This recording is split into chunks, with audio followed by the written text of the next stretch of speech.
ಮಳೆಗಾಲ ಆರಂಭವಾಗಿ 2 ತಿಂಗಳು ಕಳೆಯುತ್ತಾ ಬಂದರೂ ಕೂಡ ಬೀದರ್ ಜಿಲ್ಲೆಯಲ್ಲಿ ಸಮರ್ಪಕವಾಗಿ ಮಳೆಯಾಗಿಲ್ಲ.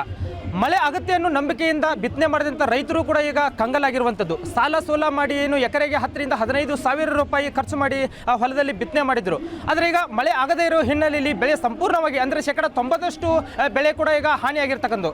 ಅದರ ಜೊತೆಗೆ ಕೂಡ ಬೀದರ್ ಜಿಲ್ಲೆಯಲ್ಲಿ ಬಹುತೇಕ ರೈತರು ಕೂಡ ಉದ್ದು ಸೋಯಾಬೀನ್ ಹೆಸರನ್ನು ಕೂಡ ಈಗ ಬಿತ್ತನೆ ಮಾಡಿರ್ತಕ್ಕಂಥದ್ದು. ಈಗ ಸಮರ್ಪಕವಾಗಿ ಮಳೆ ಆಗದೇ ಇರೋ ಹಿನ್ನೆಲೆಯಲ್ಲಿ ಬೆಳೆನೂ ಕೂಡ ಈಗ ಭೂಮಿಯಿಂದ ಮೇಲೆ ಬಂದಿಲ್ಲ. ಯಾಕಂದರೆ ಇಷ್ಟೊತ್ತಿಗಾಗಲೇ ಕೊಯ್ಲಿಗೂ ಕೂಡ ಏನು ಬೆಳೆ ಬರ್ತಾ ಇತ್ತು. ಆದರೆ ಬೆಳೆ ಕೂಡ ಸಂಪೂರ್ಣವಾಗಿ ನಾಶ ಆಗಿರುವುದಾಗಿ ರೈತರು ಕೂಡ ಸಾಕಷ್ಟು ಆತಂಕಕ್ಕೆ ಒಳಗಾಗಿರ್ತಕ್ಕಂಥದ್ದು. ಏನು ಸಚಿವ ಈಶ್ವರ ಖಂಡ್ರೆ ಅವರು ಕೂಡ ಇಡೀ ಬೀದರ್ ಜಿಲ್ಲೆಯಲ್ಲಿ ಏನು ಹೋಗಿ ಬೆಳೆ ಸರ್ವೆಯನ್ನು ಕೂಡ ಮಾಡಿದರು. ಅವರೇ ಕೂಡ ಹೇಳುವಂಥ ಪ್ರಕಾರ 90% ಉದ್ದು ಸೋಯಾಬೀನ್ ಹೆಸರು ಹಾಳಾಗಿದೆ ಅಂತ ಕೂಡ ಹೇಳಿರುವಂಥದ್ದು. ಹೀಗಾಗಿ ಬೀದರ್ ಜಿಲ್ಲೆಯನ್ನು ಬರಗಾಲ ಜಿಲ್ಲೆ ಅಂತ ಘೋಷಣೆ ಮಾಡಬೇಕು ಅಂತ ಆಗ್ರಹಿಸಿ ಇವತ್ತು ರೈತರು ಕೂಡ ಬೀದರ್ ಜಿಲ್ಲೆಯಲ್ಲಿ ಪ್ರತಿಭಟನೆ ಕೂಡ ಹಮ್ಮಿಕೊಂಡಿರ್ತಕ್ಕಂಥದ್ದು.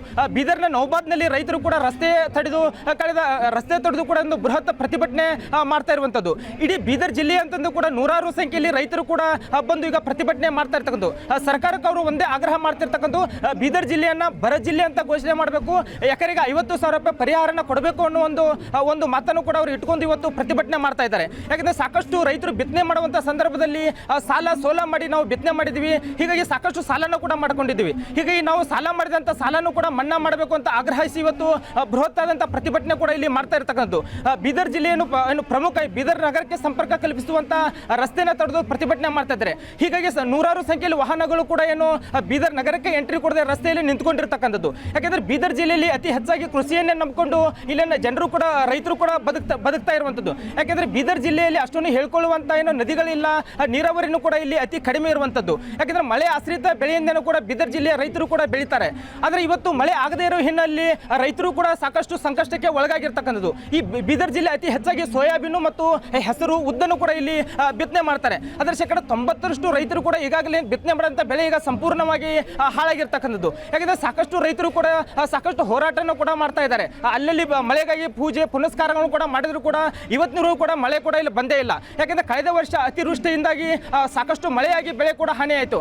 ಆದರೆ ಈ ವರ್ಷ ಮಳೆ ಆಗದೇ ಇರೋ ಹಿನ್ನೆಲೆಯಲ್ಲಿ ಈಗ ಬೆಳೆ ಸಂಪೂರ್ಣವಾಗಿ ನಾಶ ಆಗಿದೆ. ಹೀಗಾಗಿ ರೈತರ ಆಗ್ರಹ ಒಂದೇ, ನಮಗೆ ಬೀದರ್ ಜಿಲ್ಲೆಯನ್ನು ಬರಪೀಡಿತ ಜಿಲ್ಲೆ ಅಂತ ಘೋಷಣೆ ಮಾಡಬೇಕು ಅಂತ ಆಗ್ರಹಿಸಿ ಇವತ್ತು ಬೃಹತ್ ಆದಂಥ ಪ್ರತಿಭಟನೆ ಕೂಡ ಬೀದರ್ ಜಿಲ್ಲೆಯಲ್ಲಿ ಹಮ್ಮಿಕೊಂಡಿರ್ತಕ್ಕಂಥದ್ದು. ಯಾಕೆಂದರೆ ಬೀದರ್ ಜಿಲ್ಲೆಯ ರೈತರು ಕೂಡ ಏನು ಸಾಕಷ್ಟು ಬಡವರು ಇರುವಂಥದ್ದು. ಯಾಕಂದರೆ ಈ ಭಾಗದಲ್ಲಿ ನೀರಾವರಿ ಅತ್ಯಂತ ಕಡಿಮೆ ಇರುವಂಥದ್ದು. ಯಾಕೆಂದರೆ ಬೀದರ್ ಜಿಲ್ಲೆಯಲ್ಲಿ ಏಕೈಕ ನದಿ ಇರುವಂಥದ್ದು ಅದು ಮಾಂಜ್ರಾ ನದಿ. ಅದನ್ನ ನಂಬಿಕೊಂಡು ಕೆಲ ರೈತರು ಬಿತ್ತನೆ ಮಾಡಿದ್ರು. ಯಾಕಂದ್ರೆ ಮಾಂಜ್ರಾ ನದಿಗೆ ನೀರು ಬರುತ್ತೆ, ಅದನ್ನ ಬಿಟ್ಕೊಂಡು ನಾವು ಬೆಳೆಯನ್ನು ಬೆಳಿಬಹುದು ಅನ್ನೋ ಒಂದು ಉದ್ದೇಶ ಇಟ್ಕೊಂಡು ಅವರು ಕೂಡ ಏನು ನಾಟಿ ಮಾಡಿದ್ರು. ಆದರೆ ಮಾಂಜ್ರಾ ನದಿಗೂ ಕೂಡ ಏನು ಮಳೆ ಆಗದೇ ಇರೋ ಹಿನ್ನೆಲೆಯಲ್ಲಿ ಮಾಂಜ್ರಾ ನದಿಗೂ ಕೂಡ ನೀರು ಬಂದಿಲ್ಲ.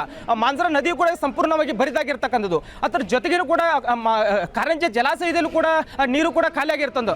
7.791 TMC ಸಾಮರ್ಥ್ಯ ಇರತಕ್ಕಂಥ ಕಾರಂಜಿ ಡ್ಯಾಮ್ನಲ್ಲಿ ಕೂಡ ಈಗ ಕೇವಲ 4 TMC ನೀರು ಮಾತ್ರ ಇರುವಂಥದ್ದು.